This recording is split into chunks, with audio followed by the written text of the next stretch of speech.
Aksi demo yang dilakukan Forum Peduli Masyarakat Nganjuk atau FPMN yang digelar di depan pendopo Kabupaten Nganjuk bertujuan mengapresiasi PJ Bupati Nganjuk untuk segera menuntaskan program Bupati yang telah purna tugas. Karena PJ Bupati hanya menjabat 1 tahun lebih sedikit. Program yang belum tertuntaskan seperti pajak minerba yang penyerapannya kecil merevisi Perbub PTSL. Saat orator menyampaikan orasi, sekelompok massa hendak ikut bergabung memberikan dukungan. Tetapi karena dianggap tidak ada pemberitahuan sebelumnya, oleh polisi kelompok tersebut dipulangkan. Yanto, Sekjen FPMN mengatakan pihaknya tidak mau aspirasi yang disampaikan terganggu dengan kelompok lain dan juga tidak ada pemberitahuan sebelumnya. Begini, karena kita belum menerima juga laporannya tentang penggabungannya dia ke forum ini. Sedangkan forum apa kita tidak tahu. Nah, kita menjaga marwah daripada forum ini kita jaga marwahnya agar tidak ternodai oleh forum yang tidak kita kenal menyusup ke sini. Kita khawatir nanti kalau dia membuat kegaduhan atau huru-hara di dalam orasi ini, yang kena imbasnya kan Forum Peduli Masyarakat Nganjuk ini. Kira-kira kita tidak bisa menerima, karena apa?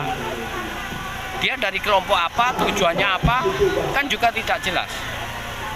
Kita khawatir nanti beda tujuannya, terjadi suatu benturan. Sehingga yang kena imbasnya adalah Forum Peduli Masyarakat Nganjuk ini yang mendapatkan izin untuk orasi. Orasi terus berlanjut, pendemo terus menyampaikan aspirasi kepada PJ Bupati Nganjuk Suyadi. Koordinasi aksi mengaku kecewa karena aspirasi yang seharusnya diterima langsung PJ Bupati Nganjuk, tetapi dalam pertemuan diwakilkan asistennya. Ia meminta PJ Bupati dapat berdialog langsung dengan FPMN. Sebenarnya ya secara global banyak ya teman-teman, bahwa PJ Bupati ini agar segera menyelesaikan secara umum tugas-tugas yang dilakukan oleh pasangan Novi Marhen, terutama yang belum diselesaikan. Misalnya terkait pajak galian C, ya pajak galian C. Ini kemarin saya menghitung ya, ada 9 ya, maksud saya 9 penambang.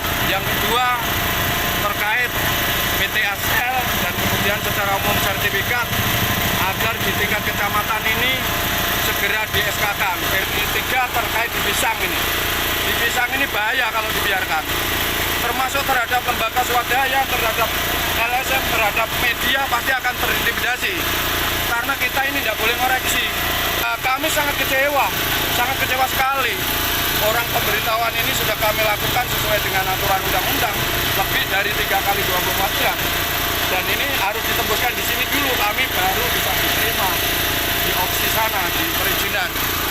Nah ini sudah diterima, seharusnya beliau harus siap menerima kita. 10 perwakilan aksi diterima di ruang rapat Sekda Kabupaten Nganjuk dan mereka menyampaikan beberapa tuntutan saja. Samsul Huda, asisten pemerintah, mengatakan pendemo telah menyampaikan tuntutannya dan pihaknya segera menindaklanjuti tuntutan tersebut. Salah satu yang disampaikan adalah tentang revitalisasi pajak galian C. Ini kita Pak PJ sudah membentuk tim, kita rapat sudah 2-3 kali, yang intinya nanti akan kita lakukan revitalisasi terhadap penerimaan pajak dari sektor galian C.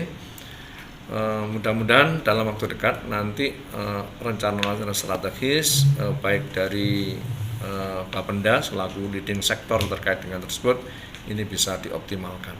Apakah benar Pak, pajak galian C itu minim dari pembangunan dengan pajaknya itu lebih besar pembangunannya, artinya kerusakan jalan yang diakibatkan dari kendaraan yang lewat di situ gitu Pak?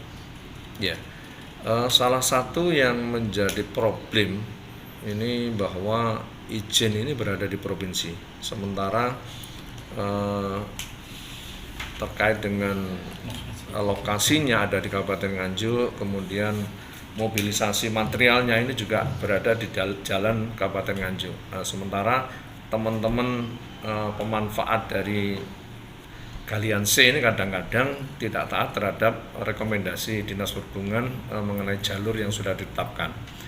Nah, ini barangkali di samping revitalisasi terhadap penerimaan pajak, saya kira juga bagaimana terus melakukan operasi supaya teman-teman dari penyedia Galian C, kemudian penyedia angkutannya ini taat terhadap rekomendasi jalur yang telah ditetapkan oleh Dinas Perhubungan.